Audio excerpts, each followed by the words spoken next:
cost is doing a connection behind a net, and there's, I think, two primary problems. It doesn't always work to use the stun server, and the other one is really costs, and the other one is that some devices are VoIP6, I think, nowadays. It's always like evolving just a little bit. It's like the ever-evolving library, and there's no really good content. There's some content by Glenn Findler or something, and there's some sort of other theory with John Carmack with like the double buffer for synchronization. And the whole problem is like it's really hard to get started with all these like super theories you find on the internet, and then you're just like stuck like, how do I make this behemoth of a super optimized code and have a graphics thing and physics thing going on, and it's always about the graphics and then it's always about the physics. But generally speaking, I've attempted this a really long time ago and a little while ago of just making it so, you know, I just send some packets and start doing it on a different thread, because there's another book and it has a sample, RTS cats, and it's just like a 2D kind of like up and down or top down, left to right, like cats, and they just kind of move around. But the problem with that one is that like the CPU just goes like 100%, like the server is just literally sucking all the resources. So as you're like prototyping it or testing it, your server is just eating your whole machine. And it's problematic because it's just like sending and receiving at the most it can. It uses like a reflection marshaller, which just basically means it's a data replication, and you need to kind of like optimize. So there we go. We have three problems right there that are just kind of all fighting each other: optimization, authentication, and physics. And there's also the fourth of the whole connectivity behind a firewall thing. And like the fifth one is probably one of the more important ones, is like cost. If you do what they recommend, which is server to client, a headless server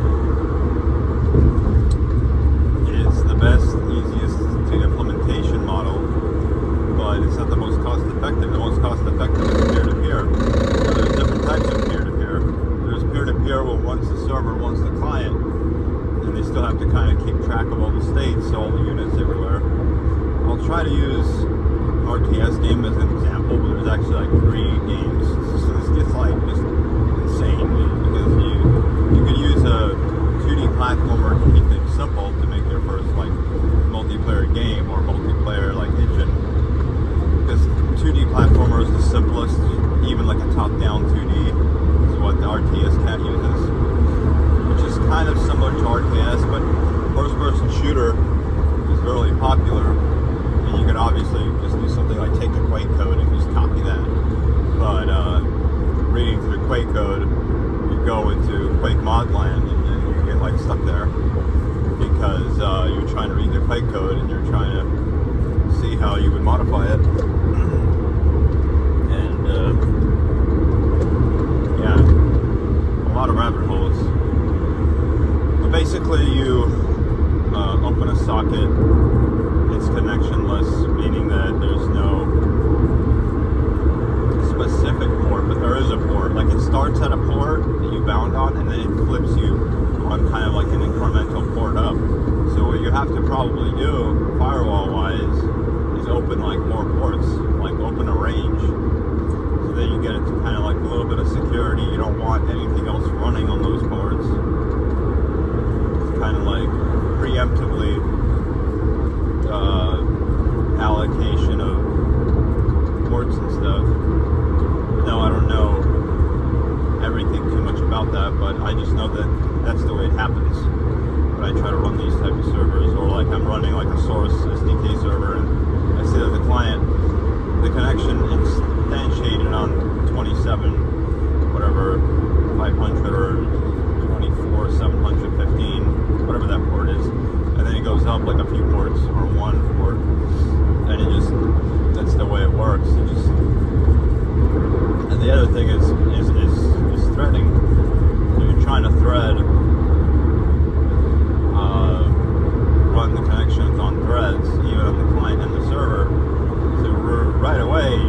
become like a multi-threading guru, and you got this thing called the mutex, which is something like don't write to the same memory at once, which kind of gets into that double buffer Carmack thing. And then libraries like Sodium, I think, and something else. And the threading has to do with like interacting with the physics engine. The graphics engine is telling you what's the red cubes. The red cube means an object that has changed by physics by the player. So you can't predict it because you have this whole theory when made this non-deterministic model where you keep updating the state little by little. And that's the model we want to concentrate on because you could upscale. I mean, like they say you could upscale indefinitely with deterministic, but you could say right off the bat it's going to be deterministic, even if you wouldn't in a scripting language like Python or Lua, because let's just say we have a bunch of modders in our game and they're scripting a bunch of things, and it's really hard to get this deterministic thing to work anyway. It's just impossible because somebody's gonna screw something up, and you kind of want like even a janky, or not a janky, like like you could have lag, like people are acceptable to lag, especially if you're a new game. Who cares? Like, oh yeah, your game has these like multiplayer glitches. They're not even gonna like mind that. They're gonna be like, cool, it's multiplayer. Like you did it, and you allowed like weird things to happen. That's cool. Sometimes, you know, the whole bug people like is like, oh, let's unplug our Cat 5 cable while I'm playing this RTS game, and then do something and really mess with the state of the game. The state is basically the observed and server main central what's it called, authority of what's going on, where what everything is.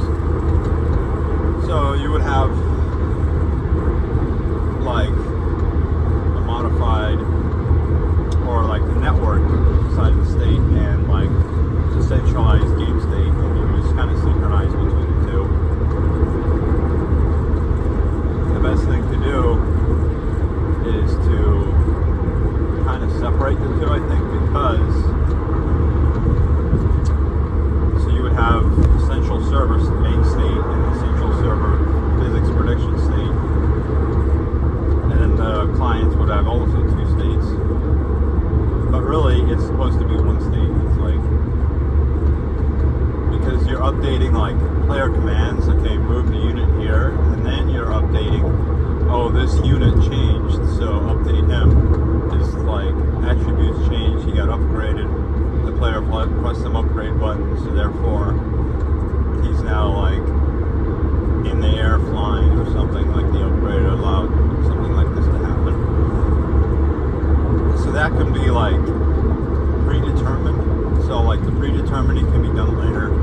It's all about like, hey, I just want these players to connect. I want no authentication. I just want send move commands, update where the positions of the units are, have a flag that says, okay, we need to like update the state of this unit, but don't update the state of all these other units. And it's kind of hard because let's say you had 10,000 units on the map. So, yeah. There were some other thoughts I had, but those are the basics. And the positions of the players, and obviously there's like a radar rendering, and you want selection by radar.